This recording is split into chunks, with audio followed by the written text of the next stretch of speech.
Or does it ever come into my real exercise of the various aspects of life? Oh, you of little faith, why did you doubt? The interesting thing to me is that Jesus said that to the 12.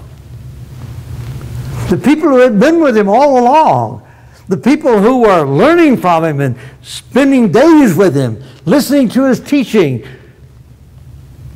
And to those people he says, oh, your faith is weak. But to this woman, woman, great is your faith. We need to stop and think about the test to our faith. We need to stop and see whether or not our faith reaches into the practical aspects of our lives so that we solve the problems of life with God. We solve the problems of life with faith. We solve the problems of life with trust. Faith is such a practical thing. It's not some kind of a theological way out there sort of a concept. It's something that is every day with us. When you drive on the freeways, let me tell you something. You exercise a lot of faith. Faith in the other guy, that he'll stay in his lane, that he won't rear end you.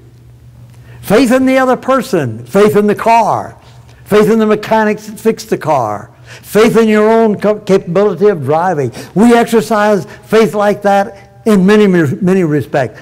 How well does that faith that we have in God translate itself from just a belief in circumstance, a belief in Scripture, to the solving of the circumstances of life? Well, Jesus met this woman who had great faith and great determination. Nothing would stand in her way. The obstacles, that's okay. The rebuffing of the disciples, that's okay. She would not take no for an answer. Why? Because the mission that she was on in behalf of her child meant so much to her that obstacles, no matter what they were, obstacles could be overcome. There are a couple of things that would probably have turned me away. I don't know exactly what the tone of voice was here. Stop and think for a moment. Here is this woman, a Gentile woman, by the way. Here is this woman, came into the house uninvited. Have mercy on me, Lord. My daughter is possessed of a demon. Have mercy on me, Son of David. Get her out of here. That's what the apostles, that's what the disciples were saying. She's a nuisance. Get her out of here. I think I'd have left. I am unwelcome. Nobody wants to see me. I'm a nuisance. No. There was a goal that that lady had in mind. That goal was so important to her that she would not allow any obstacle to turn her back. I will not take no for an answer. She was a person of great perseverance because she loved her daughter so deeply. While I was preparing this lesson, I came across a story that I had not read for a long time. This story has a number of details, but it's a story of perseverance that I want to read to you. I'm not a very good reader, so please put up with it for just a few minutes here. When she was young, Florence Chadwick wanted desperately to be a great speed swimmer. At the age of 6, she persuaded her parents to allow her to enter into a 50-yard race. She came in last. Florence again entered a race when she was 11 years old. She won attention and praise for completing the San Diego endurance swim, 6 miles altogether. But she still wanted to be a speed swimmer, not an endurance swimmer. At 14, she tried for the national backstroke championship, and she came in second. At 18, she tried for the Olympic swimming, speed swimming team, and she came in 4th, and only 3 swimmers were chosen. She was frustrated. She finally gave it up. She got married, and she moved on to other interests. As she matured, however, Florence began to wonder if she might not have been a better distance and endurance swimmer than a speed swimmer. She was more naturally fit for that. So with the help of her father, she began swimming distances again. 12 years after she failed to make the Olympic team, Florence Chadwick swam the English Channel, breaking a previous record that had stood for 24 years. It took a little time, but eventually she found out what she did best. She was the first woman to swim the English Channel in both directions. On the 4th of July, 1951, she attempted to swim from Catalina Island off the California coast. The challenge was not so much the distance, the challenge was the bone-chilling waters of the Pacific. To complicate matters, fog came up. She couldn't see the land. She gave up. And later she told a reporter, "I'm not trying to excuse myself, but if I could just have seen the land, I think I could have made it." And not long after that, she tried it again. And once more, fog. It obscured the coastline. She couldn't see the shore.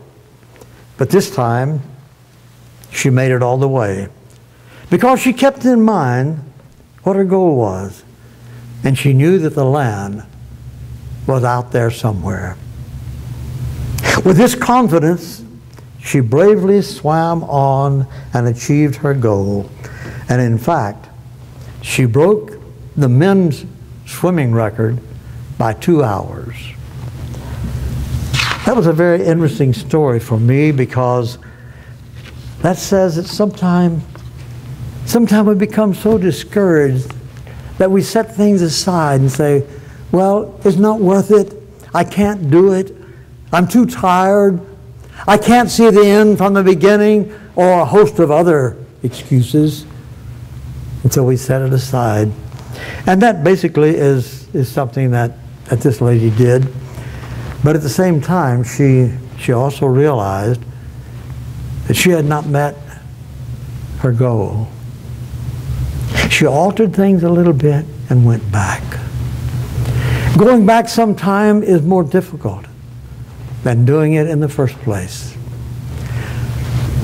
I remember when we lived in New Orleans, Louisiana, we had a terrible hurricane down there. It was called Hurricane Betsy. And up until that time, it was the worst hurricane that had ever hit New Orleans. A lot of things were flooded, dikes broke, things overflowed.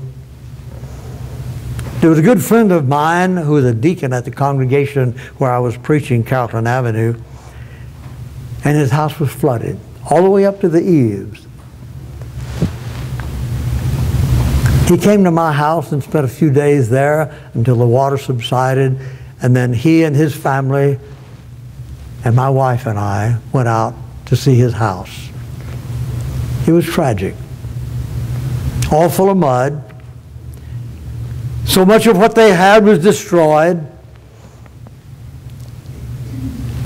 I remember Hugh Wyatt putting his arms around his wife, Jean, and he said, we're going to rebuild. Rebuilding is more difficult than building in the first place. And sometimes we need to go back to things and see what are the things that I need to do that I haven't done. It's an exercise in faith. It's an exercise in confidence. It's an exercise in determination. This woman in our story had all of this. Perseverance. Oh, I was only sent to the lost sheep of the house of Israel. But she kept on. And then, it's not proper that I should take the food away from the children and give it to the dogs. Oh yes, but Lord, even the dogs get the crumbs. I'm absolutely struck with the determination, the faith of this woman, and how these are mixed together with her humility. Sometimes I find myself becoming very arrogant because I know something, because I've studied something, because I'm sure of something, and somebody else is not. So I have that feeling of superiority, you know. I'm better than they are. I'm smarter than they are. I've read more than they have, and I've studied more than they have, and I've got it, and they ain't. But this woman was very humble, and she said, Lord,